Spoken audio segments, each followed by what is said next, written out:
I just like called and was like, tried to get a reservation and they're like, not available, whatever. No and I was like, do. oh, well, it's actually like Katie Holmes is coming too. She wasn't coming. And then I felt bad and then I invited her, but she couldn't. I mean, she wasn't. You tried to retroactively make it true. Yeah, but that was lame because it wasn't going to happen. But it was plausible. Well, yeah, sure. It was plausible. She could have. It was plausible, but I totally used her name to just get that reservation.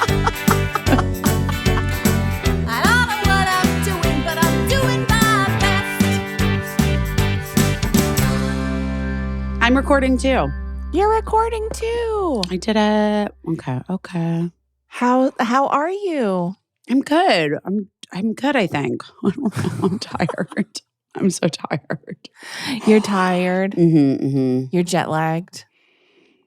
3 hours will really get you.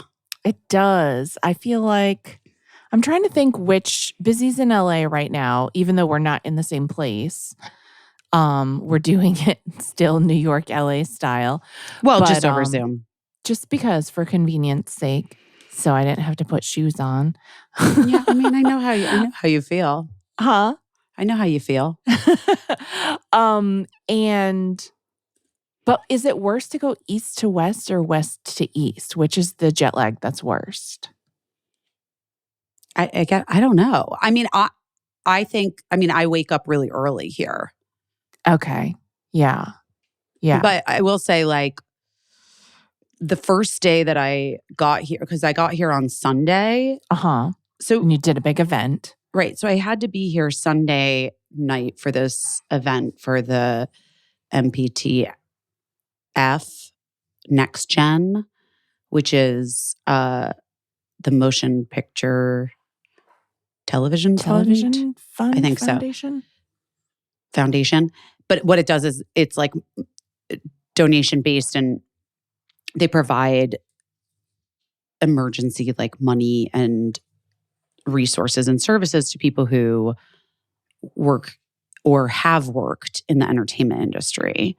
Because there's like not a lot of security, when you work in this industry. So like you could apply, like if you needed it, like if you were, a lot of what has happened in the last 6 months, of course, has been emergency wildfire relief. Right. But not just that, like helping people find temporary housing. But like the social worker that was there that works with the organization was just like telling lots of different, anecdotal stories about people, like an 81-year-old former property master, like a prop person. Right. Who lost their home. And like just helping people. It's a really great organization. So our friend Sim had asked me to host the event. Shout out Simran.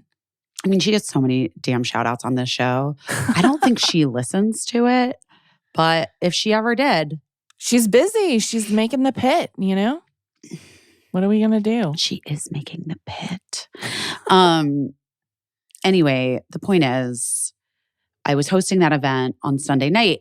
Now, and I'm going to be here for a few weeks because the kids have plans here, like day camp things that they are doing. Oh, good. That's fun. It is fun. And I was like not planning to be here for this time. But then because Mark's movie got greenlit, then it became my parenting responsibility, which is fine. I'm happy. Yeah. Whatever. It's all everything's good.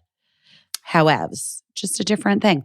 And Cricket had said like the only thing she really wanted, I mean, it's her birthday, next week. She's like, I really want to see Cole do Oh Mary one last time before they leave. But the only night I could get tickets was Saturday night, last Saturday night, the last day that they were performing. Yeah. So we saw their second to last show, Cole was in. Yeah. It was brilliant. And of course, I went to the opening night at the Lortel off Broadway. So amazing. Really seeing Cole Escola do that part for years now. Well, we've been fans of Cole's for so long. Oh my God, so long. We like Cole on Amy Sedaris's show. We like But I was like a Cole's- fan of the vids, of just the Right. like random comedy videos from years back. I mean, Jeffrey Self was Cole's comedy partner and they would do those videos. Love Jeffrey, the nicest. The nicest. Ugh. And staying in my house in New York. Oh, really? Great. That's amazing. Yes, it is amazing. That's so cool. I saw our friend Harvey Guillen at the theater. And I saw my friend Jimmy Smagula at the theater. I don't think you know Jimmy Smagula, but I hope you meet him one day because No, but- he's great. No, but I saw Harvey at that event on Sunday night. Of Anyway, course, Harvey's the whole- everywhere. Harvey is everywhere. But the whole point was that the jet lag is real because I had to take the 6 a.m. I just wanted to make sure that I had to get here. It was a necessary thing Yeah. for this party that I was hosting, this big event, this like wonderful organization, charity event that I was the host of. Yeah.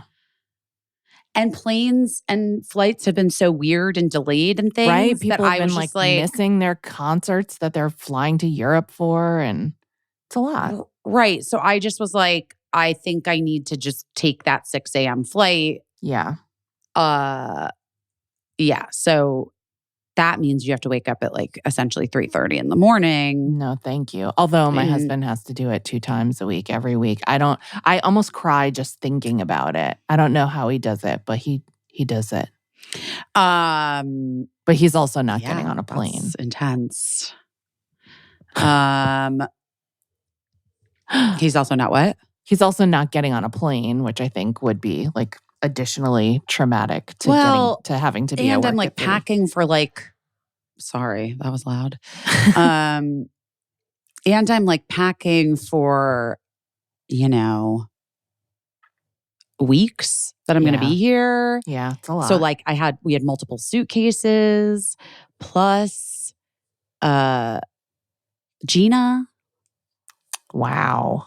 That's a lot. Linetti. That's a lot to carry. She's the cutest. But so far, LA is going good. I mean, so far it seems nice. Today's Tuesday. We had an earthquake for you. Did you feel it? When? No. It was very big here in the valley. What? Yeah. When? What time? It was like 3 hours ago, like at 1 o'clock or something. Well, that's annoying. It was like a little bit, it was a little bit, they're painting the house next door. And those guys Yeah. were all up on ladders. Yikes. And I was like, that's immediately what I thought of because I was like sitting on my bed doing work.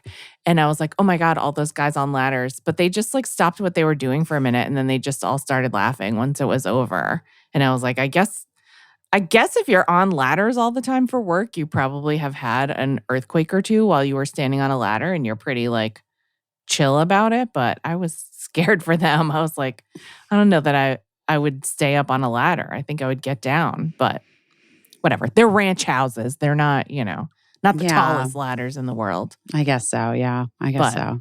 Yeah. But yeah, earthquake. My friend felt it in Burbank, but Matt and Eli were driving places separately in separate cars and said they didn't feel it at all. So it Well, doesn't I think surprise me. I actually was driving. Yeah. Like, I must have been driving. Yeah. I don't think it was like a huge one. It was just close to here. So that's why I was like, oh, it made a big noise here. Oh, well, I think I was in a car. Yeah. That's fine. Like an earthquake, if you never felt it before, it's kind of like sometimes it's weirdly like your whole house is shaking. But then other times when it's far away or whatever, you're just like, is that a truck going by or an earthquake? Like it just feels like that. Is that a train going by? Is that the subway under here? Or is it an earthquake? You don't know.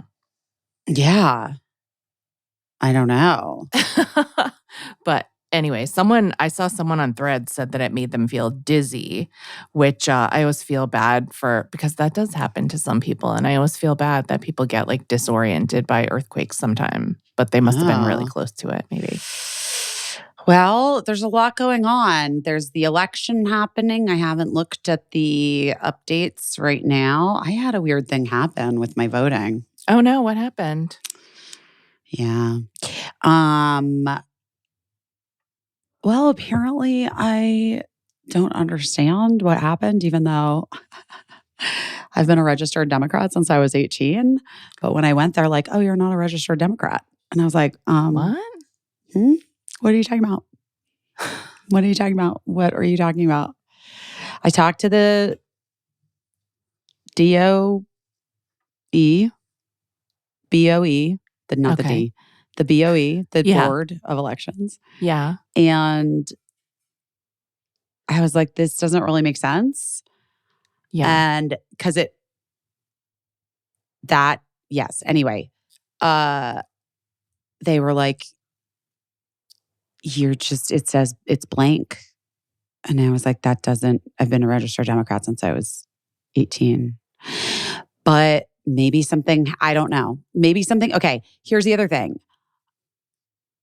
They don't have a record of me voting in any New York primaries, but like, so I moved to New York in 2020, right? But like I did in the 2020 election, I moved to New York. Well, I didn't know I was moving to New York, but I went to New York in September 2020. Yeah. I absentee balloted to California Right. in 2020. None of this makes sense. I don't understand it. I don't remember when I registered to vote in New York, but I know that it was before 2022. Yeah. Because I know I voted in New York in 2022. Sure. I think. I don't know. Also, maybe not. I don't fucking know. It seems sus, but then also maybe it's not. And maybe I just fucked up when I changed my registration to New York. And maybe it's on me, as they are saying it is.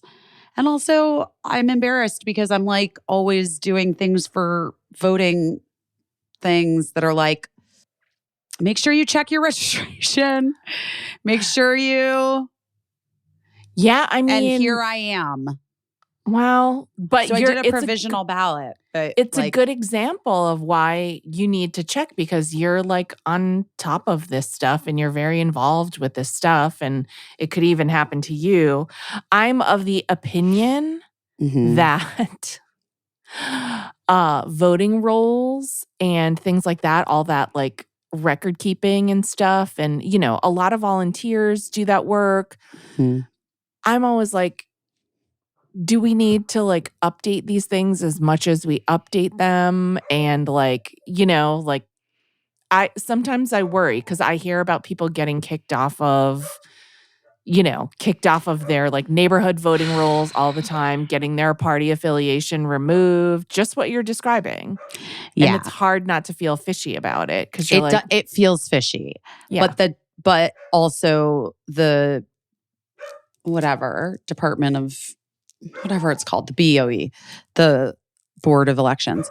The BOE said they looked like I talked to people on the phone. Right. I called because I was like, this is fucked up. Like, right. you know? Right. But they're like, we have no record of you voting in a primary in New York. And then I was just like, did I not? I mean, obviously voted in the election in November. Right. But surely I voted in the last primary. Like, I'm almost positive I did. Ugh. They let you do a provisional ballot though? Yeah. Okay. Sorry, my dog is barking. I mean, please. She is, her sister is at the vet right now because she has a tummy rash. And so she's taken over the barking duties. Interesting. Anyway, so, and also like, I'm just kind of like, everything is a lot. You know what I mean? Yeah. I'm bummed for a lot of reasons. I I'm a fan of Zoran, and I hope that he pulls through here. Yeah, he's ahead, right? Or like in the last polling. I don't know. I think so. I think that's what I read. We'll see. It's interesting. Like, it's interesting how much focus is on this election for the mayor of New York City. It's very interesting. Like, I lived in New York City for years and I never really I guess I wasn't aware because I was in New York City, so I cared about it, but I was never aware of like how much the rest of the country cared about or didn't care about who we elected for our mayor. And I lived there under a few different mayors. But this election seems like symbolic to people. Yeah, I was going to say, I think that it's more about the symbolism of it. Yeah. I mean, Cuomo could not be a more garbage candidate. The fact that like the mainstream Dems are putting him forward as I know like as like like that a lot of them that it's like their candidate, like that to me is saying a lot about where the party is failing the people. It's interesting because I'm hearing from so many people that don't even live in New York City. So that's why, I'm like, this is clearly, obviously very symbolic for people. I think you just want like a nice mayor, like well, New York is like it's an important no, I mean, it's like a very important place for, you know what I mean? Like it's a big city. It has a lot of impact. Their policies matter. I don't know. I think you don't just want like a nice mayor. You want someone who's going to be effective and work for the people and try to figure out some of the giant challenges that a city like New York has. Yeah. In creative and new ways. And, and also to your point of having a nice person, that definitely would not include someone who's been accused by 13 women of sexual harassment. Exactly. And then who furthermore has harassed those women. Including like a person that is a mom at my kid's school. Oh, so like I just know sort of very well, like he's not a person that should be holding public office, certainly not the mayor of New York. And, it's such I think it says a lot about where the like sort of mainstream Democratic Party is at, that they're like trying to help this fucking predator who also, by the way, it was like terrible at his job when he was governor. Yeah. I mean, the way that I look at it, and when I said like you want a nice mayor, it's not to say that New York isn't important. I think we just place so much importance on like a job of like being a mayor of New York City when it's kind of like, and also being president of the United States, these jobs should be less important. It should be more of like a collective effort from like a phalanx of people that are working in public service and working together to make things better. We shouldn't be giving one person so much power that if they turn out to be fucking evil like the Penguin on Batman, then it's bad news for the whole city. You know what I mean? Like Eric Adams, the current mayor of New York City, shouldn't be so powerful. Rudy Giuliani shouldn't have been so powerful as the mayor of New York City.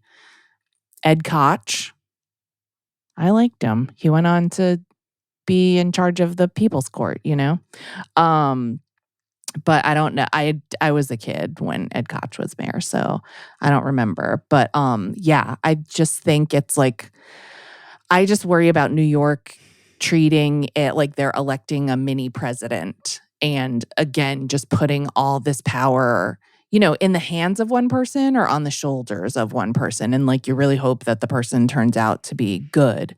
But man, have we really beefed it on like a lot of people that we thought were pretty good and they're not. Not to say that's I don't mean that about anyone, who's running or not running for the mayor of New York City. I'm just saying like politicians surprise us all the time when you're like, oh, that person seems pretty decent. And then it turns out that they're like a full monster. Eventually. Is Cuomo related to RFK Jr. somehow? Yeah. Like they're Yes. related, right? Yes. They share, I don't know. Yeah, there's something. Yeah, they share family members, I feel like. Or is that a lie? I don't know. I don't think that's a lie. I think that's right. But it is a lie. It is fucked up, and it's a lie that people are accusing Zoran Mamdani of being anti-Semitic. And I'm really grossed out by the narrative. Yeah, politics because is gross. It's gross right now. But what's also gross is like people's absolute incompetence at doing their own fucking research, and they just like take someone's word for it, and someone posts some fucking thing and they just take that to be the truth. Right. And then they get so fired up about like someone's post they saw, which is, by the way, like his message has been clear for a long time. And I think that being against the administration in Israel and what's happening there and calling it a genocide when it's a fucking genocide, what they're doing, does not make you anti-Semitic. It makes you a person who's actually thinking about the entirety of what's like the hugeness of what's happening. Like, yeah, I mean, I think it's not a hard concept to understand that Americans are not our president and that the majority of us don't support what he is doing. Correct. But also our president is a Christian. Right. And the acts of him don't reflect on all Christians. Right. Right. And I feel like that's clear to people. It's not. Yeah. People have lost the plot. Yeah. And anti-Semitism is on the rise. And that is true. 100%. Yes, that is true. Yeah. Yes.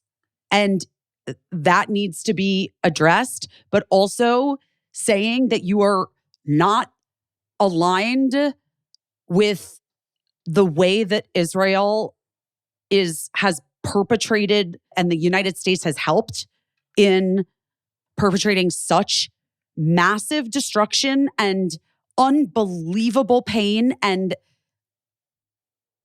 I mean, the death on innocent people. Yeah. Like, that's just not, I don't know. Whatever. You know what I'm saying? Ugh, it's just a mess. And I was very happy to see that World Central Kitchen was able to get some food into Gaza this week. Me too. That made me very happy. Yeah, and then just this whole, waiting to find out if there's a I have heard the word ceasefire more than I've ever heard it in the last 24 hours, and none of the times seemed to be true. And then our president said the F word on television. Oh, wait, I don't even know about this because I've been like very you don't know? Oh, hold busy on. today with my children. President Trump just said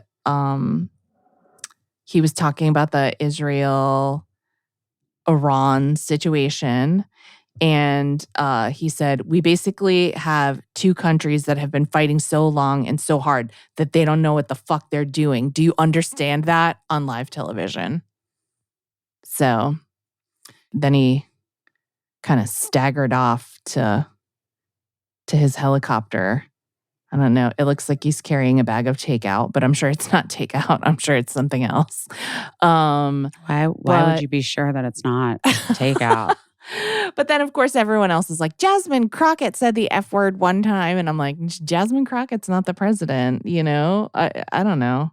It's crazy. But here's what's crazy about it is everyone's like, this has to be AI. And I'm like, it's not. It was on the news. Well, isn't that it? Right. Literally. So,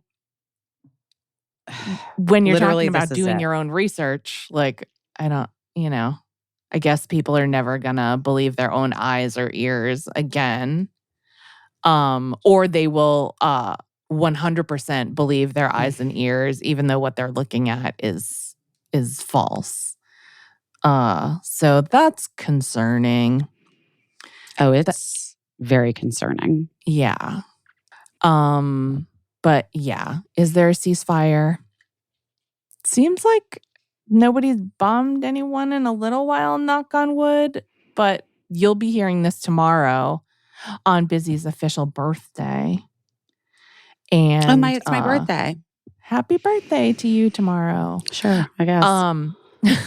But so, you know, all bets are off, like what could have happened. And it seems like this was all some kind of orchestrated bid so that Donald Trump could broker peace and win a Nobel Peace Prize because he's jealous that Barack Obama has a Nobel Peace Prize. And Shut the it fuck kind of up. like just didn't work. I don't know. That's my guess. If I had a guess what this all was. Mm-hmm. It's a nightmare. Helix. Oh boy, here we are. Can I tell you something that happened for real? For real. What?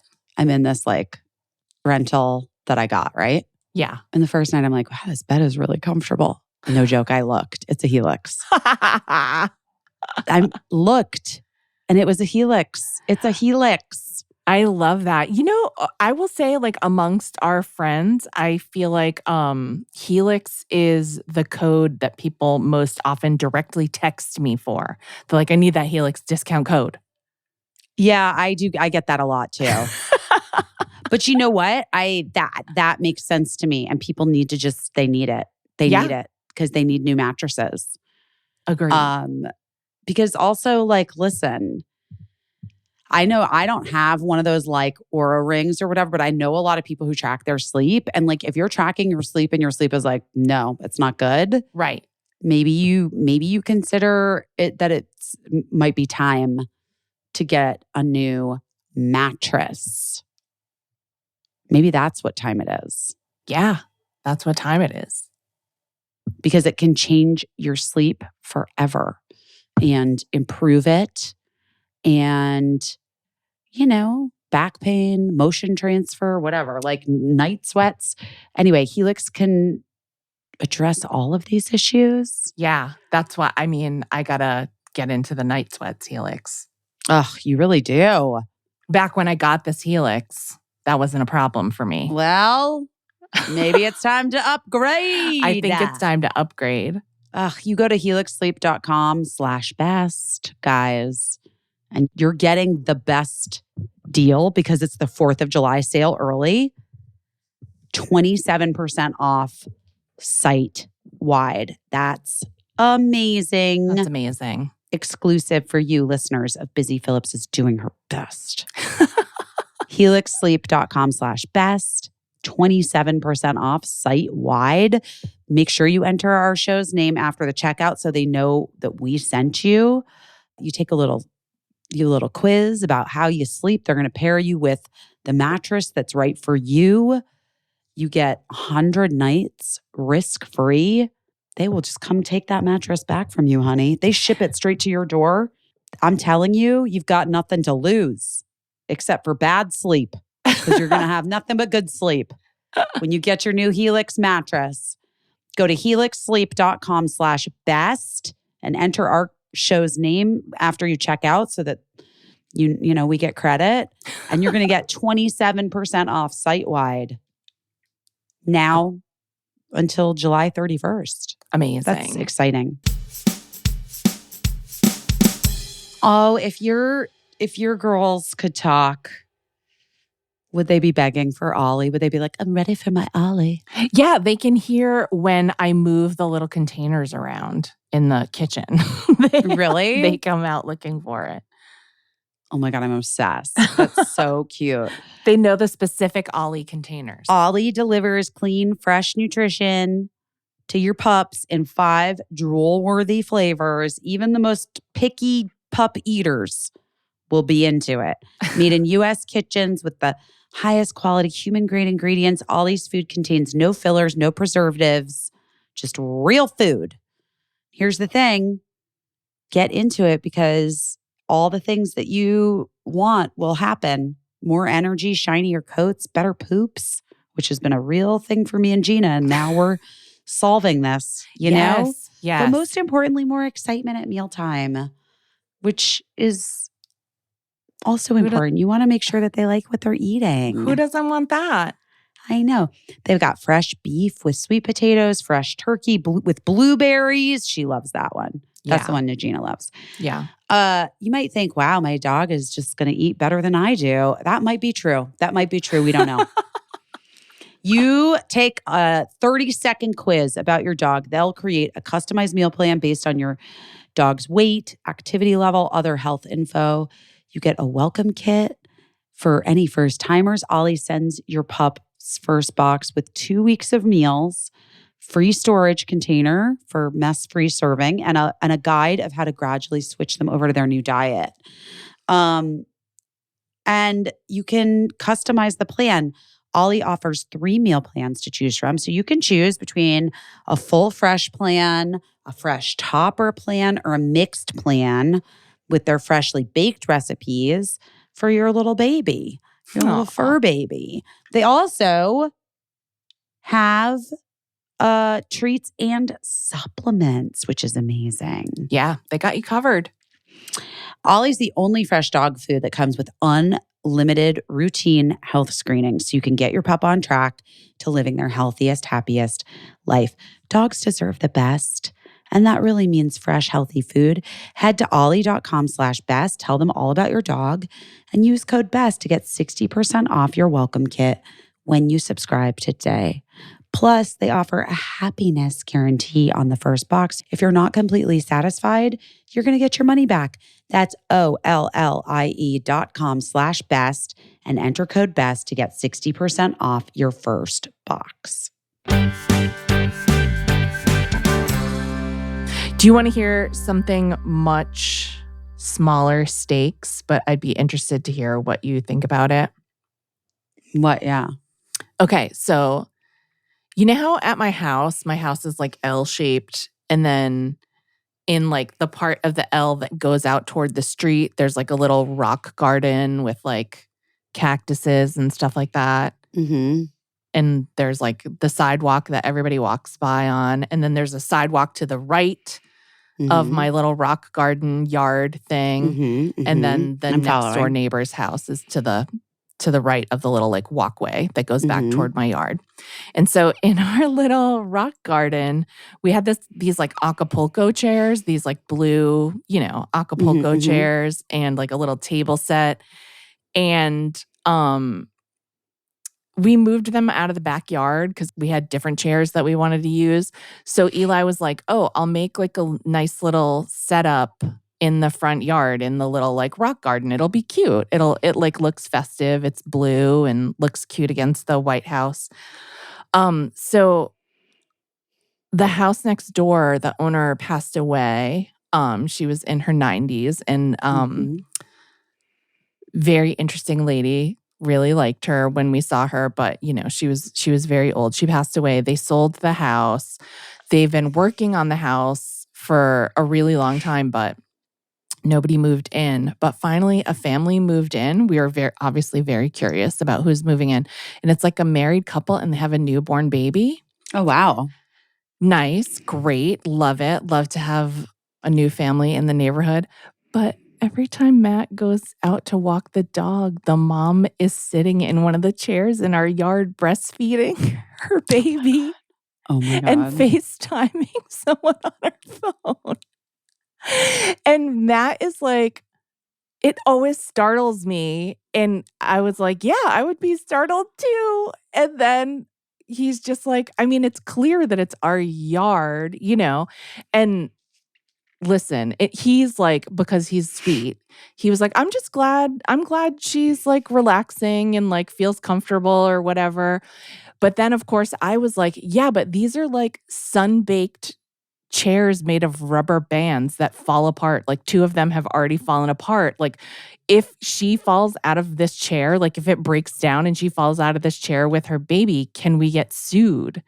And then Eli was like, no, I don't think so. Cause she's like trespassing on our land. So like, wouldn't it be her responsibility if she No, got hurt? I think you could. We still get looked it sued. up and there are like 3 separate laws about how you can get sued even if a trespasser gets Yeah. hurt in your yard. That's what I was gonna say. That feels right to me. So now I'm like, what do we do? And Matt's like, I've never said hi to her because she's always like FaceTiming with someone on the phone. So I'm just like, do we put like a sit at your own risk and that homeowners are not responsible for any injury that might befall you on this raggedy chair that you're sitting on? I mean, or do you just just take the chairs? I was thinking that too. And then I was like, that's so cunty to do that, just to be like, we saw you sitting in our chairs and we took them away. But so I don't want to be like that bitchy to our new neighbors. But also on the other hand, who just goes and sits in someone's yard? And it's just like, I'm just going to plop my ass down in front of someone else's house because it's here. Like, I don't know, make yourself at home. But I actually don't know that they don't know that it's not their yard. Maybe not, but I mean, I'm just saying to you, like, I don't know. Maybe they think it is. It's clearly like our house. It's like our houses are 2 different colors, and the big chunk of building she's sitting in front of is the color of our house and not hers. I get it. Like they're doing construction and I'm sure she just wants to like get a couple steps away from her house. Yeah. But I'm just like, I don't want her dropping her baby through a busted Acapulco chair that we got at the discount store. I think we got it at Ralph's. Maybe the next time, even if she's on the phone, Matt should just like text you. She's out there on the chair and you should go out there. You should go out there and be like, oh, hey, I know. Do you love those chairs? We got them at da-da-da-da-da.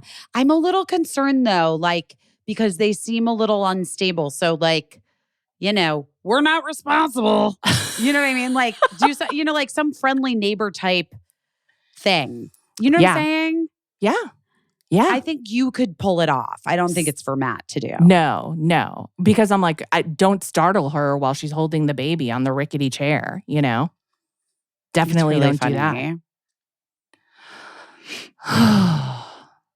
But what a weird situation. Why so weird? Because everybody's so weird. Everyone's so weird. Like sometimes in a nice way, sometimes in a delightful way.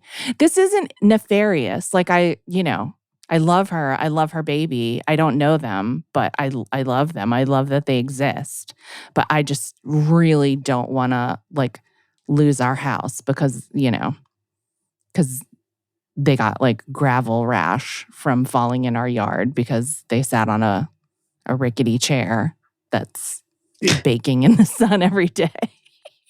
So maybe you're right. Maybe we do just have to pull them out of there. And if it's like a little bitchy, then sorry. Sorry. I don't think it'll be bitchy. I think you can just be like, they were broken. Yeah. Just be like, just so you like, hey, just so you know, those chairs are kind of broken. And like, I see you with the baby a lot here. I just don't want you to get hurt. Right. So weird. So weird. Oh, and Matt never says hi to her either because she's always FaceTiming, but also she has her boob out. Right. That's why I'm saying, like, no matter what, like, you can. Yes. I mean, there was Mhm. a time when we lived in Park Slope in Brooklyn, we went to a birthday party. I may have said this on love breastfeeding. Love breastfeeding. It's amazing. It's gorgeous and it's beautiful and it's a miracle. But we Mhm. went to this birthday party and it was like this kid's 4th birthday party and they didn't have cake. They had bagels because cake was, they didn't want sugar. They didn't want to give sugar to the kids. Fine. But the kid like got a bagel, went up to his mom, undid her whole shirt himself and like helped himself to breastfeeding. But he also kept like taking his head away to have a bite of the bagel and then turned back to the boob.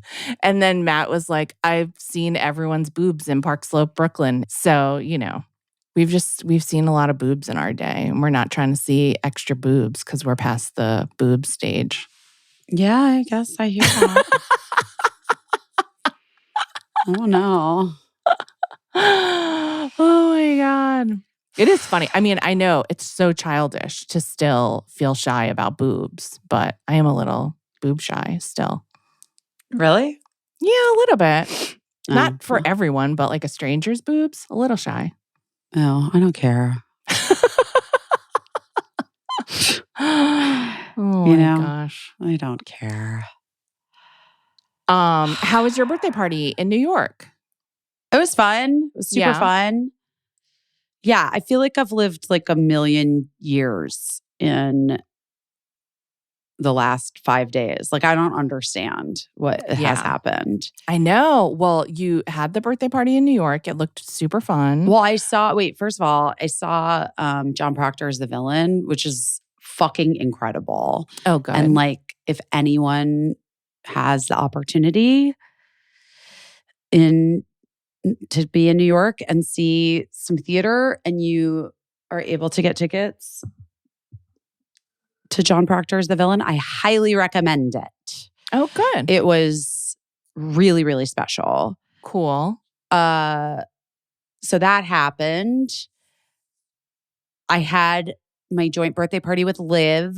It was so fun. So many fun people were there.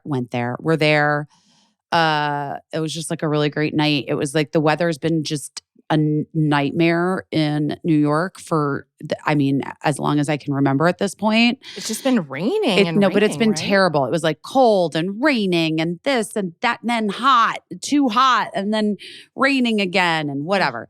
And then it was like one perfect day of weather. And that was the day that we had our party outside and it was just really nice. So that was great. And then took the kids to, cricket.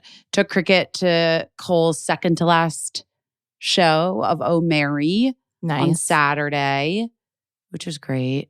And then flew here, did the party for Sim. I mean, You were all over the news because you and Caissie. His name is Josh Jackson. Well, all the headlines said Caissie. Oh, really? The ones that I saw did. Because, they have to. It was crazy. Like he didn't text me and tell me he was coming. Aww. And he was like, I just wanted to surprise you. I was excited to see you. And I like got this invitation. They're like, said you were hosting it. And so I thought like, I really wanted to come and see you in person because it's been so long. That's so nice. His pink suit was amazing. So cute. I know. Yeah. And we've been texting a lot in the last couple years, honestly, just because there's just been a lot going on in everybody's lives and in both of our lives as well. Sure. And so we've texted a lot in the last few years. So we were caught up with a lot of stuff. Yeah. But we literally haven't seen each other in years. Right. And when he was in New York last, he was for press, he was just there for such a second that we didn't get a chance to get together. And so I was so happy to see. It was honestly so great. And like I said, I saw Harvey, Katie Lowe's, and Adam Shapiro. Adam Shapiro, who I had just seen at John Proctor, is the villain. Also, Lauren Ambrose was at John Proctor, is the villain. who's one of my favorite people. And like Lauren and I did a pilot together before I did the pilot of Freaks and Geeks. I did a pilot for the WB, the then WB, that Lauren was the star of, called Saving Graces, that didn't get picked up. But so that's how we met. I was 19. And she was like, I feel like you're going to really like my best friend from boarding school, from high school. I feel like you guys need to meet each other. And that person was Abdi Nazemian. Aww. So Lauren introduced me to Abdi Nazemian all those many, many, many years ago, 27 years ago or whatever the fuck. And yeah, it's crazy. But like got to see her and her husband Sam and one of their kids, and who weirdly like looks like Sadie Sink. Like it's crazy. And so Adam Shapiro and Katie Lowe's were at the party on Sunday night. Love Katie Lowe's. Josh, Sashir Zamata, who I love, who was in I Feel Pretty with me. Yes. Here's what I want to call. This doesn't have to do with Sashir. It just reminded me of it. Here's what I would like to request of everyone. And if you're listening to this, you can be included in this. So Mark's directing this big movie. It's very exciting. I don't know if it's announced yet, but it will be. I mean, they literally start filming it next week, so whatever. Mark and Abby are directing this big movie. Like, you don't have to ask me if I'm going to be in it. I'm not going to be in it. And when or if you do ask me and I'm like, no, I'm not going to be in it, you don't have to be like, oh, okay. Why? Why? Here's the other thing. Stop asking me when I'm going to be on Shrinking or the fucking studio. I don't make these decisions. People act like my fucking mom, and it's exhausting. Like, people in the industry. Like, I was doing the red carpet at this fucking event, and this woman's like, so Bill Lawrence has Shrinking, Bad Monkey. When are we going to see you on one of his shows? And I'm like, when he fucking asks me, bitch. I didn't say that. I was very nice to her. But I'm like, what do you fucking want from me? I don't know. Jesus. Ask him, not me.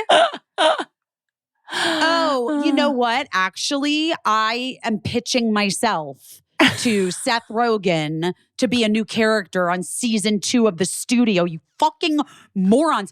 Everyone. And it's not just like press people that are asking me these questions. It's literally people out in these streets. It's literally people who work in our industry. Yes. And by the way, all it does is make me feel like shit. So if that's your ultimate goal, congratulations. Because I'll be nice to you about it. I'm mad right now, or like being annoyed right now. Yeah. But like, because that's what it really makes me, is annoyed and makes me feel bad about myself. Yeah. But in the moment. In the moment, I'm always super nice about it. I'm like, I don't know. I love those shows. Yeah, I'm still in touch with those guys. I did a thing for Seth and Lauren's charity a couple months ago. I hosted a thing for them. Yeah, like, I don't know. Bill and Krista are great. Like, I'm going to see them in the Hamptons. That's not, I don't think I'm going to. I don't fucking know why people that love me don't give me fucking jobs. This has been the story of my fucking life. Hey, when's Judd Apatow gonna make you a movie star? Guess what? Fucking ship sailed. I'm 46. It didn't happen. I don't know. Wow. That was an epic rant. Well, I've just kind of fucking had it. I guess. I hear you. I heard it. And it has happened. And Mark's movie might be the last straw because Emily did it to me yesterday. And I know she was not like, obviously. Yeah. She's not trying to make me feel like shit. Right. But she was just like, what are you going to be in the movie? And I was like, I'm not in the movie. And she's like, oh, really? What? Oh, okay. And I was like, you can stop making that noise. Like, Right. I need more Botox, clearly. Like, my forehead is moving too much during this. I think it's good that you're not going to be in the movie because we're not doing that right now. You know, Like you're doing other things. I'm doing other And- things. And also, yeah, I'm doing this horror movie. And I don't know. I'm excited about that. But I just am like, it's fine. It's just like, I don't just like, here's just a general rule of people who work in a creative field, a full stop. Anyone who works in a creative field, don't ask them why they're not blank. It's like it's the real world equivalent of like asking someone if they're invited to a wedding that you're invited to. Just assume not. You know what I mean? Like, or it's, are you coming to this more party? like asking someone at your job, like, hey, how come you didn't get that promotion? Right. Which people do all that's- the time. Do they do that? Yes. I don't know. Yeah. People's brains are a little bit broken, and I get it because like it does. I think sometimes it comes from like a place of love, but it comes from like a very like off the cuff, didn't think this through place of love, like, oh, it should be you. And it's like, yeah, I mean, obviously I think that too. But now, and especially like when you're in a social situation, it's so hard, right? Because people are struggling to make fucking small talk. And the small talk that they make is like so focused on what you have and haven't been included in. And Right. it's really, really hard, because it's just, it's hard. Because it changes the tone of the moment from like, oh shit, I'm at this really cool party and like I'm the host of this party.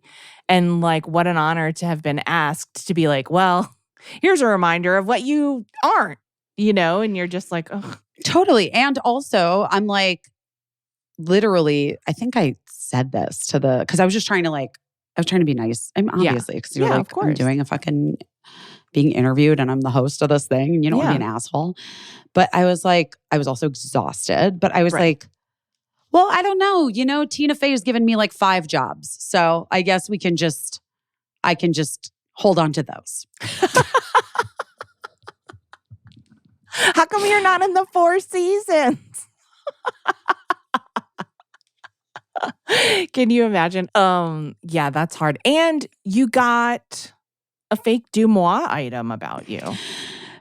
Well, I was like a part of it, I guess. A part of it, but like speaking of like the Josh Jackson Dawson's reunion. Creek. But also like, I don't even understand when that Dumois thing was from. Oh, okay. Well, I don't understand any. I mean, it just 100% is made up. It just like surfaced, full stop. but it never happened. Like Ever. no part of it happened. Literally, like no part of that ever happened. which should just go to show you any people. It sounds plausible. I'm not going to lie. Right. I'm out and about in that West Village, babe. Like, Right. You know what I mean? You said, I wish this had happened. I love Sema. It's a hard reservation to get. I bet I could have done what Michelle and I used to do back in the day and use Katie's name to get a table. But like, I told you that story that we used to do that. No, that you used Katie Holmes's name to get a reservation? Yeah. Because when we were on Dawson's Creek, well, like there was this one restaurant in Wilmington that was like really hard to get into. I don't know. They just never had reservations available. And it was so good. I think it was like Thai food or something, but I don't know. Anyway, but I know Katie like had an inn there. Yeah. And she was like definitely very famous. And like I was definitely not. And so I just like called and was like, tried to get a reservation and they're like, not available, whatever. No and I was like, do. oh, well, it's actually like Katie Holmes is coming too. She wasn't coming. It wasn't. And then I felt bad and then I invited her, but she couldn't. I mean, she wasn't. You tried to retroactively make it true. Yeah, but it wasn't because it wasn't going to happen. But it was plausible. Well, yeah, sure. It's plausible. She could. It was plausible, but I totally used her name to just get that reservation. That's so funny. I bet she didn't mind. Yeah, I feel like I told her, but maybe I didn't. I don't know. Well, I'm sure she's listening now. Katie, You don't mind, do you? Yeah, I'm You don't sure mind. she's listening to this podcast. Well, guys, you know how we feel about Thrive Cosmetics. It's just our favorite. And best. it's just the best. It's just the best. I love it so much. Whether you're just a simple mascara and lip gloss kind of gal, or you love to play with the bold colors, there's something for everyone with Thrive Cosmetics. They've got a full line of incredible makeup and skincare. And Thrive Cosmetics makes certified 100% vegan and cruelty-free products that you can depend on for everything from daily wear to show-stopping self-expression. It's all made with clean, skin-loving ingredients, high-performance, trademarked formulas, and uncompromising standards. Plus, it's right in the name. Thrive Cosmetics gives back for every product purchased. Thrive Cosmetics donates products and funds to help communities thrive. I mean, they've donated over $150 million worth of product and cash funds to over 60 giving partners across the United States. Their donations support 8 major causes, including those affected by cancer, homelessness, domestic abuse, and more, reaching individuals from all walks of life. Thrive Cosmetics has a transformative impact, and it's made possible through the support of their customers like me and Caissie and you. You're going to buy makeup anyway. Yeah. Because who doesn't want to look beautiful? And it's amazing that Thrive Cosmetics can make you look beautiful while also doing beautiful things out in the world, especially during times like these when we need all the beauty in the world that we can get. Well, yeah, I do. And I love that Liquid Lash Extensions mascara. It's my favorite thing in the world. They have this new eyeshadow primer as well, and it's so good. I like to have like a little bit of a primer on my eyes to like cover all the veins in my eyelids and everything, and it works so good. I just got a new under eye concealer from them. Yes. And it's really good. It's Yes. really good. Yes. I want to Everything- try. I got the light. I ordered the lightest one. Yeah. And I want to try the one darker Okay. as well. All right. Because I think I'm tan for the summer. Right. That makes You sense. know. Yeah. Everything is so good. That's the thing is like, I love what they do socially. That's amazing. But the truth is the formulas of the makeup are so good. And like So we've good. tried all the makeup that there is to try out there. We've gotten to try everything. We're so lucky. And Thrive formulas are the easiest to use. They're foolproof. They do what they say. They look amazing. People always ask, what is it that you're wearing? And it's all Thrive. It's always all Thrive. Anyway, the products are incredible, guys. I just could not be more genuine about this. Like Yeah. these products. Like I would love to do a campaign for them. I am like obsessed. I'm literally obsessed with every part of this company. Anyway. Yeah. Why don't you try your new trusty favorites? And there's an exclusive set for our listeners. New customers can get the Liquid Lash Extensions mascara and a mini-sized Brilliant Eye Brightener at a special set price with free shipping at thrivecosmetics.com/best. That's Thrive Cosmetics,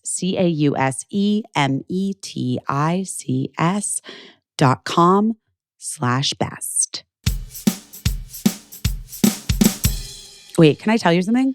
I literally today was like, ugh, I wish I had brought Dose with me, but I realized I could just order it. You can just order it. I can just order it. Yeah. Because Dose helps with your liver. And your liver is responsible for over 500 functions in your body. And it's the second largest organ in your body. Your skin is the first one. Right. So like your liver's probably pretty big. Yeah. And over 30% of Americans have a sluggish liver, which is a problem that often goes undetected until the very last minute. Anyway, Dose is on a mission to educate us all on why it's so important to maintain liver health. And they've created this incredible product that I love. And it's a clinically supported, potent, effective solution to maintain your liver health.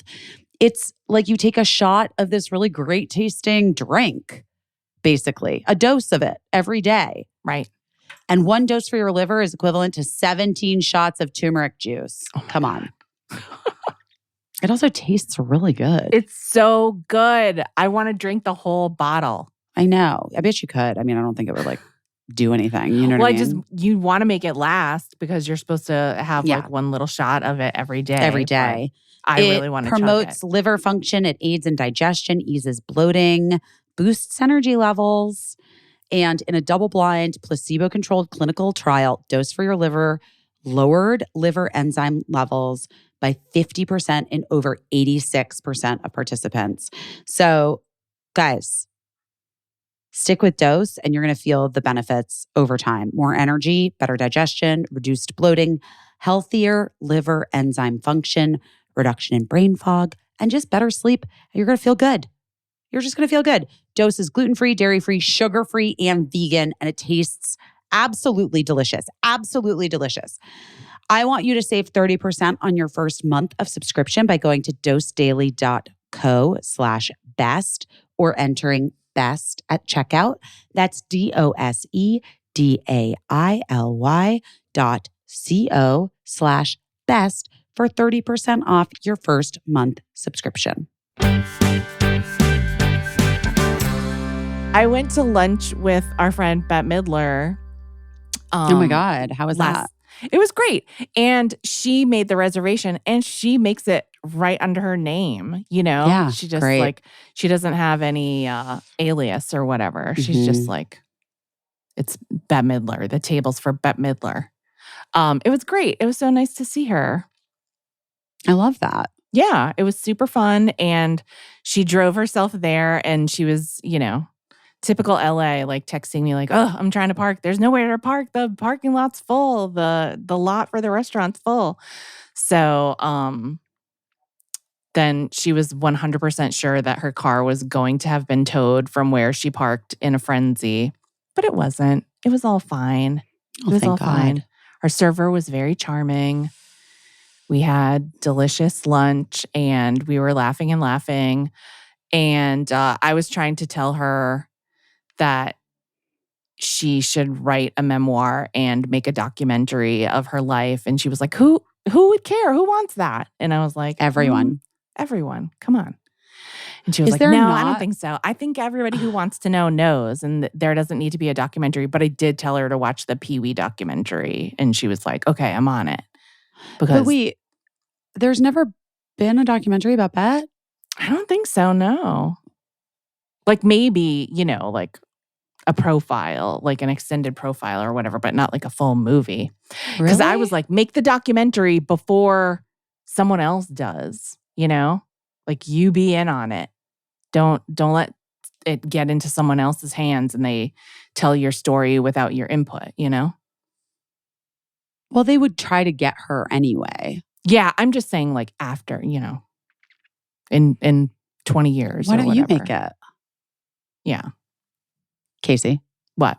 why don't you make it? I know, that's what I'm saying. And she goes, can you write a documentary? That's like you write. And I was like, no, but I mean, I was like, I never made a documentary, but I said what I will do because I am a writer.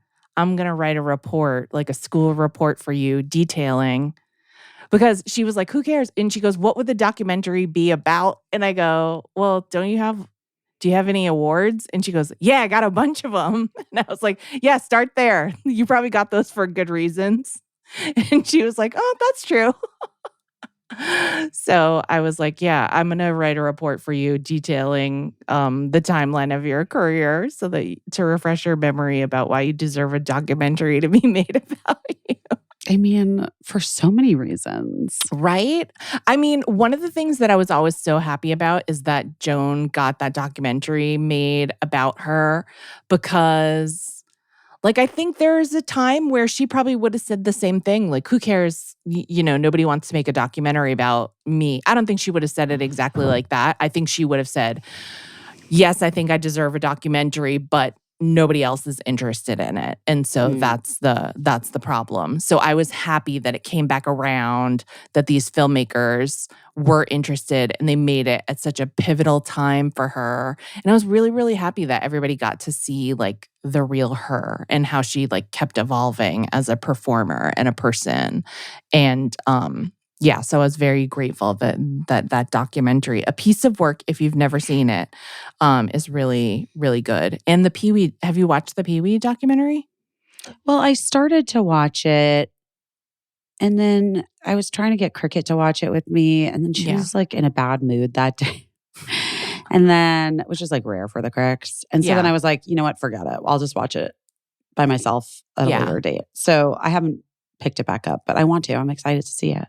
Yeah, I loved it. I also loved, like, it's not usual. I mean, I guess it depends, but it's not usual in documentaries for the documentarian to sort of like impose their own persona or anything on the documentary. But my favorite part about this documentary is knowing, they didn't tell this in the documentary, I just read it in the press, that this guy had basically been asking Paul Rubens, Pee Wee Herman, to make this documentary for years. And he kept saying, no, no, no, no, no.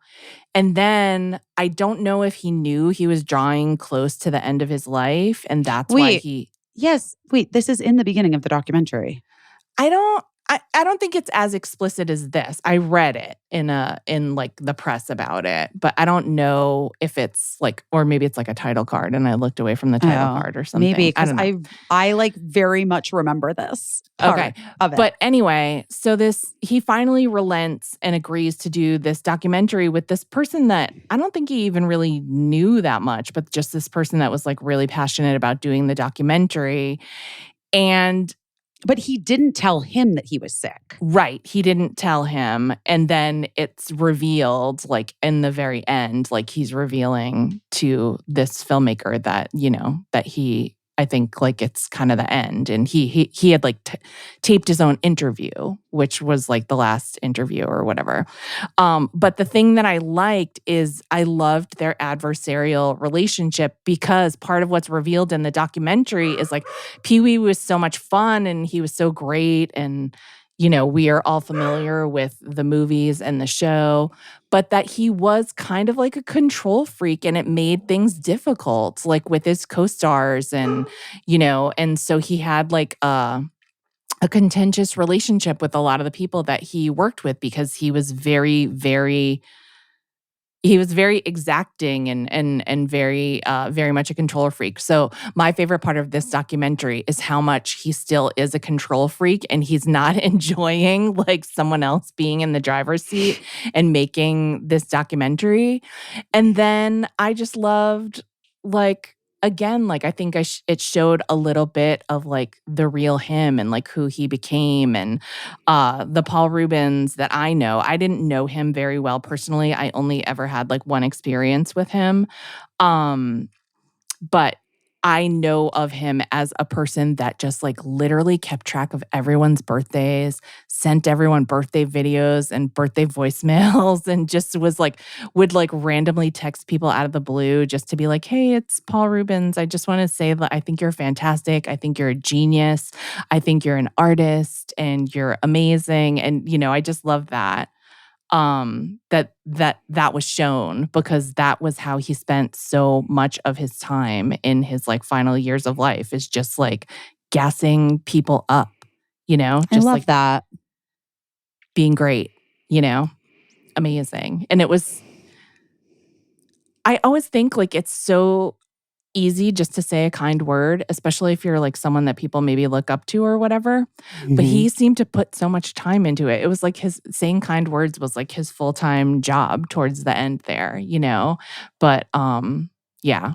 But anyway, when I worked at the Rosie O'Donnell show, when I was just made a writer, my office was right next to the receptionist. And I would listen to this girl on the phone, and she was clearly talking to like wacko people all day who were calling in and like telling her big long stories and everything. And it was funny to me, like listening to her just try to do whatever, like just hear this person out and like what the fuck is she supposed to do about it, whatever they're saying. And it was so funny to me. And so I went to our production manager and I was like, can we install a voicemail box to the reception desk just so that when she's talking to like a live wire, she can just transfer them and they can leave a message. But they were like, who's going to listen to the voicemails? And I was like, I'm going to listen to the voicemails because something might be good. Like I might find something good for the show. So they were like, okay, we'll put this voicemail box. And so every day, everybody would go home at like 5 o'clock or whatever time. And I would start listening to these voicemails. And I really did find great things for the show. I found this woman, Davina, who challenged Rosie to like a Mary Tyler Moore trivia contest because she swore she knew more about Mary Tyler Moore. And Mary Tyler Moore came and like adjudicated the contest. And it stretched out to this long runner through the whole season. And there was a huge piece about it in the New York Times. And it was so great. So the voicemail alone just for the Mary Tyler War was worth it. And Oh my God, Davina, that's amazing. if you're out there, I love you. I loved that woman. But one day, one of the voicemails was from Paul Rubens. And he was like, I watch the show every day. I think it was like post one of his arrests. And so he was like kind of laying low. And he was like, I watch the show every day. There's a restaurant in my neighborhood, and there's a mariachi band, a family mariachi band that performs.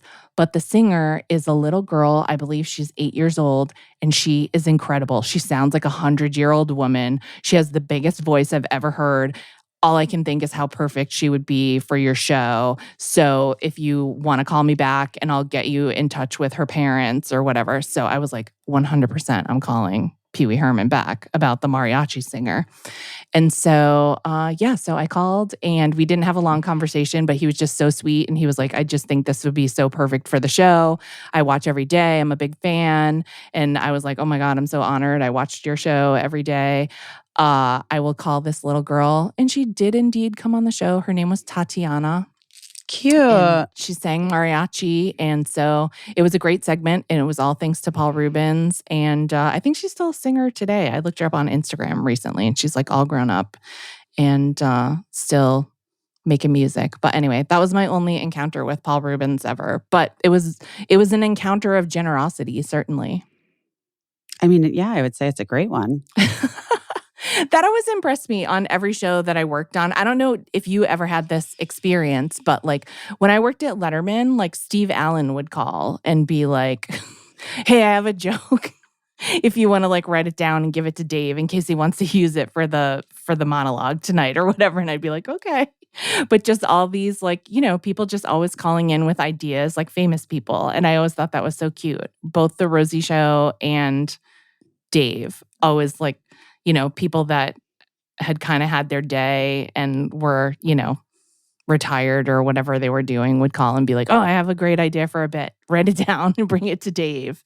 Or like tell Rosie to book this girl or whatever. I don't know. That's funny for me. Yeah. And then sometimes famous people would call upset. Like B. Arthur one time called because Dave had made a joke about her and she was furious. I was like trying to take this message from B. Arthur and I was A, such a fan of hers. B, she was thoroughly on fire, pissed off and upset. And I was like, and then I'm like taking a message where she's like, you tell that asshole. Oh my God. Not to make any jokes about me. My family watches that show. Aw. It was kind of funny. And I appreciated that she called in and made herself heard. Bless you. I don't think that was a sneeze. I don't know what that was, like a cough. You're just furball. Oh my gosh. What else is going on? Nothing. What are you going to do tomorrow on your Afish birthday? It's supposed to be astrologically very important today and tomorrow. I know. I know. It seems right. I think it seems right. Yeah. Do you have plans, intentions being set? Yeah, I got to do that. I got to do all that. Yeah, I got to do it all. I really got to do it all. I don't know. Are you gonna what do you do on your birthday? Do you get like special breakfast? Do you like rest? Are you gonna go get a manicure? What are you gonna do? I have no idea. Like, I don't know. I have plans to go work out Okay. at my workout. My friend Gunner was just trying to tell me to not go to the workout and to come play tennis instead at Oh, 10 he always makes you a.m. so happy. I know I just played tennis today. Oh, nice. But like, I don't know. I don't know which one I should do. Hard choice. Which would make you more happy? Unclear. Which would make you less sad? I don't know. But yeah, I don't know. I'm like sort of like, I don't know, maybe tennis is a good move because it's like a different choice. Right. Mm-hmm. Right. It's like a little more celebratory, less punishing. You can win tennis. Well, I don't know if I would win, but like it would be fun. It would be fun. The possibility is there. The possibilities are there. And Gunner's so nice. He's such a friendly person. I do like Gunner. Yeah. A lot. He's the best. Yeah, we've been friends a really long time. Yeah. And then we're going to get dinner. That's exciting. Yeah, we're having dinner. I'm going to get Yes. my eyebrows done at 1. Oh, there you go. So there's that. I mean, I have the kids. I don't have like a nanny or anything. So like they're off doing something right now. But like, I don't, I'm sort of flying by the seat of my pants. Yeah, that makes sense. Kind of. Yeah, I am. Yeah. Yeah, what do you think I should do? Should I go? I kind of was like, maybe I should do tennis. It's just different. Yeah. Maybe I should start the year differently. I don't know. Yeah. Maybe do tennis because I feel like that's so social too. And you'll get to see your friend Gunner. Yeah, there's other people. It's like a tennis thing. It's like a thing. Yeah. And then get your eyebrows done, celebratory eyebrows. You know what always worked great for Eli when he was a little kid? He told every fucking person it was his birthday. Yeah. Like, he was so celebrated for saying that it was his birthday that he would always just like kind of bend the truth and be like, it's my birthday, and then people would be like, today's your birthday? And he'd be like, well, in like 3 days is my birthday. But he just really got in the habit of telling everyone it was his birthday all the time. And I'm like, it's kind of the way to go. I think wherever you go. I felt weird that like I had that party and then I was posting things and then people thought it was my birthday. And I was like, no, my birthday is not till next week. Yeah.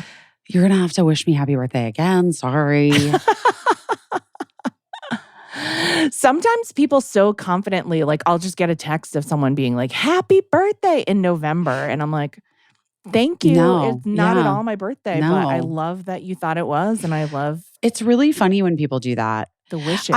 Here's the thing. I just have a lot of work that I owe that I need to keep finishing. I'm like so close on this one project and like I have some other things that now I'm working on, writing stuff. Yeah. And that's really hard for me anyway. I feel very overwhelmed with everything and like I don't have enough time to do anything I want to do. Yeah. And that's not true entirely. Right. But that's what I feel like. Right. Yeah. Like Matt and I just had this discussion the other night. I hope he doesn't mind. I mean, whatever. He never minds whatever I say. But like one of our dogs whines a lot throughout the night, and she has had this rash on her tummy, so she's been like particularly whiny. It doesn't wake me up. It doesn't wake Eli up. It wakes only Matt up. And so he actually gets up to go like, because if it wakes you up, it wakes you up. You know what I mean? Yeah. But he was like, he got upset the other night because he was like, I'm getting 0 sleep, And I was like, no, I mean, yes. But also I was like, what the dog never wakes me up, but hot flashes do wake me up like 6 or 7 times. I just saw a thing that you're supposed to massage your ankles, the sides of the behind your, like, like how you have that little like your tendon Achilles kind tendon. of. You're supposed to massage the side of it because it's adrenal. It's basically like your adrenal glands. That's why people get hot flashes. All right. Well, anyway, I also probably need to adjust my HRT. But my point was like, I'm getting woken up by like, not by the dog. The dog doesn't wake me up, but my hot flashes wake me up like 6 times a night. And you are asleep every time I wake up. So you are not getting 0 sleep. You're getting some sleep, maybe half of your sleep. But I'm also only getting half of my sleep for another reason. And like, we're both right to be irritated. But he wasn't into me pointing out that he was getting at least half sleep because he just was having a moment about hating waking up with the dog, I actually have to say, I don't think anyone likes to be told that the thing that they just said that's really upsetting them is like actually kind of just not really true. Yes, exactly. I just remember this is a thing that couples do. The sleep thing in particular. Yes.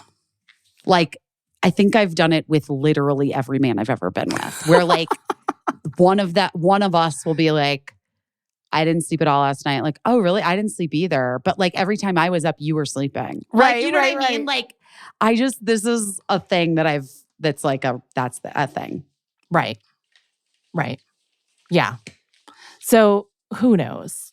I mean, the reason I was bringing it up is because you were saying it's not really true that I don't have any time to do any of the things that I want to do. But my point is whether it's like getting half sleep, feeling like 0 sleep, or maybe having like a cumulative 2 spare hours in your day in which you could have been doing something and like feeling bad that you didn't or whatever. It still can be said that it feels very true that you don't have any time to do what you want to do with the quote unquote free time that you have because it depends on how the time is configured. And it also depends on, like, I think a lot of times people view their time as like, if you hit like, how they have that little clock when you play chess where it like tallies up how long you took to make your moves during the game. Mm-hmm. And that counts somehow. I don't know. It's important. I feel like there'll be a lot of times when you're like, oh, I actually, in this 14 hours, I was actually only very busy for 12 of those hours. And like, what did I do with those other 2 hours? And it's like, sometimes, I don't know, you took a poop and you just thought your thoughts. I mean, listen, in Los Angeles, you're in the fucking car. Right. So that's what I know now. Right. Again. Like you didn't want to do that.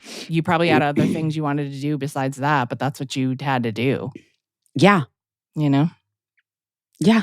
And I'm just like the kind of person where sometimes, like if I accomplish something, even if what I accomplished took 15 minutes, if it was like had a heavy emotional toll to it or whatever, and I can attach emotion to any fucking thing, writing an email, unloading a dishwasher, whatever. Like sometimes I need a half hour to get over it, Totally. Like, and I'm just not automatically going into like another task or activity or accomplishment or whatever. Yeah. That's why I miss working in an office. Because you know what? People that work in workplaces, in my experience, dick around a fair amount of time throughout the day. And I think it's actually good. I think it's productive. I think it's what helps you get the shit done that you need to get done in a good way, because it's like collaborating with other people about, oh, this is the smartest way to do this. This is how I do this. Oh, and you like energize each other. But there's like in a workplace, there's a fair amount of dicking around. That's why we have sitcoms. Yeah. TV shows about all the dicking around that happens in workplaces. That's exactly right. Anyway, are you going to pull a card? Yeah, I don't know. No, I was like thinking about, well, it's the new moon. It's the new moon. Well, so far I got message and healer, which are actually cards 33 and 32, which is interesting. I don't know why. Huh. Let's see. What else?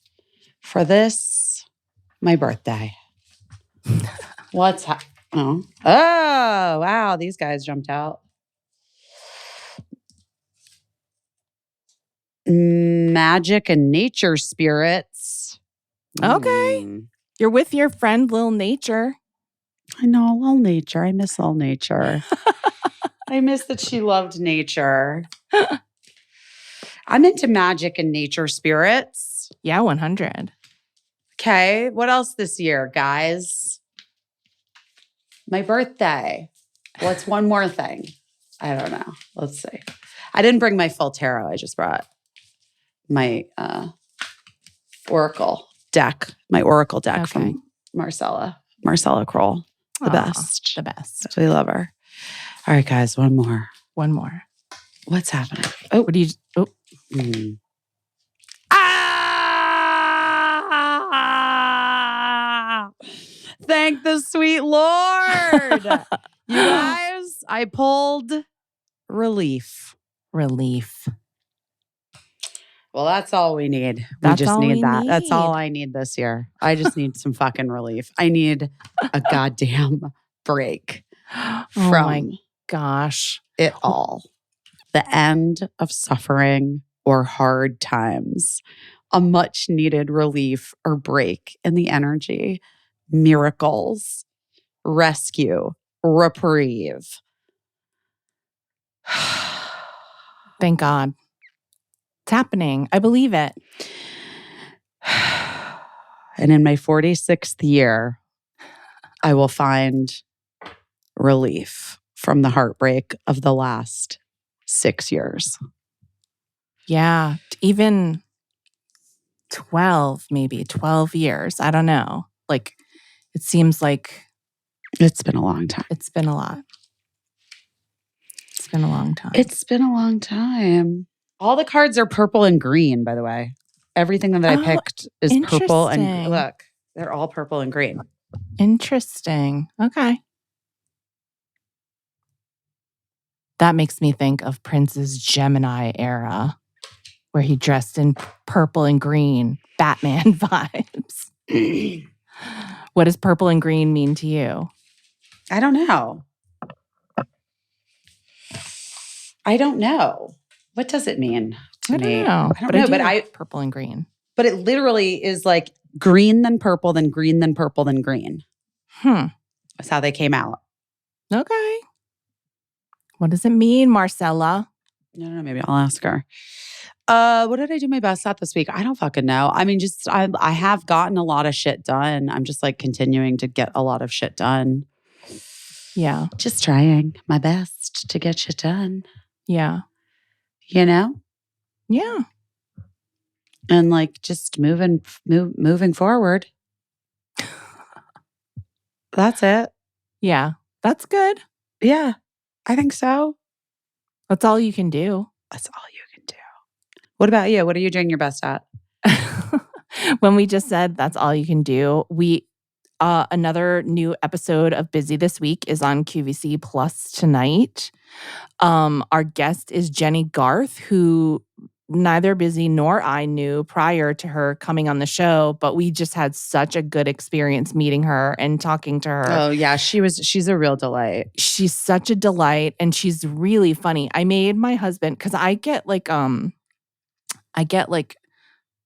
poisoning, like show poisoning from, I've watched a show so many times that I don't know like and so I'm watching all the edits of the show as it's happening. And so I was like to my husband, can you just watch this episode with me to make sure that I'm not missing anything like fresh eyes or whatever? And he was like, yes, of course.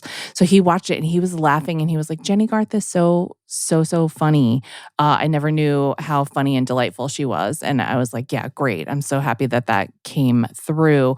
But when I was editing the show, I just messaged her on Instagram saying that like, I just finished like a first pass of your show, your episode of Busy This Week, and you were such a delight. And it was so fun, like having you there. And the show like really holds up. It's every bit as delightful as I remember it being. And she was like, well, I can only be myself. And I thought it was so cute. Oh my God, I love her. I can only be myself. But she was so great. Honey. So anyway, please watch that on, you can download the QVC Plus app on your smart TV, or you can watch it at plus.qvc.com on any device. And you can watch Jenny Garth, and you can watch all of our past episodes, and you can watch all the episodes from season 1 are all there. Please watch. So I guess that's what I'm doing my best at, is that I'm just like continuing on doing post for this show. We still have, I think, this 3 more episodes after the episode tonight with Jenny. Maybe more. I don't know. 3 more.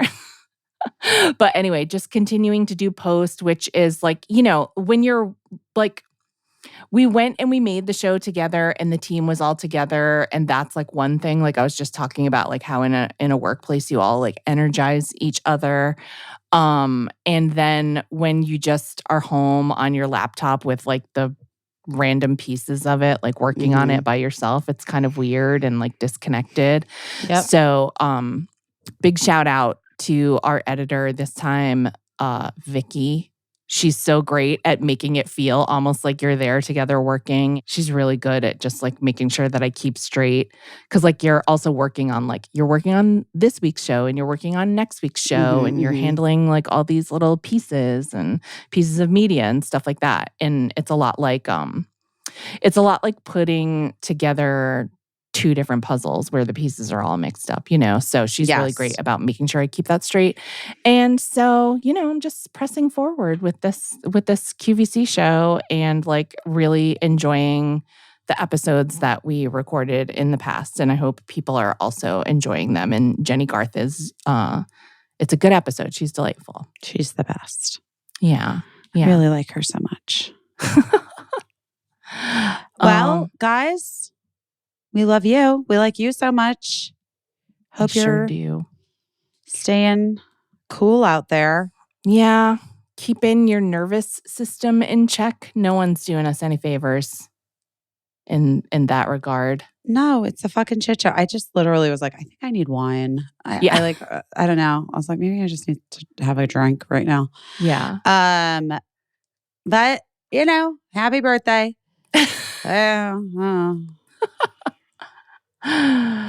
Well, I hope it's a great year for you. I love you. And I hope that you have a good day tomorrow. And I can't wait to see you tomorrow night for your birthday.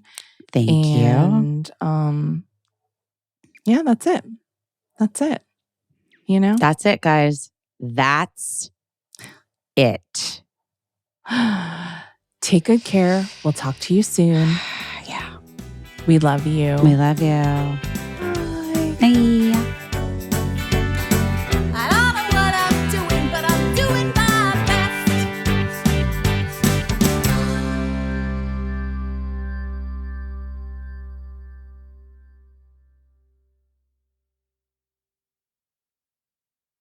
Oh no.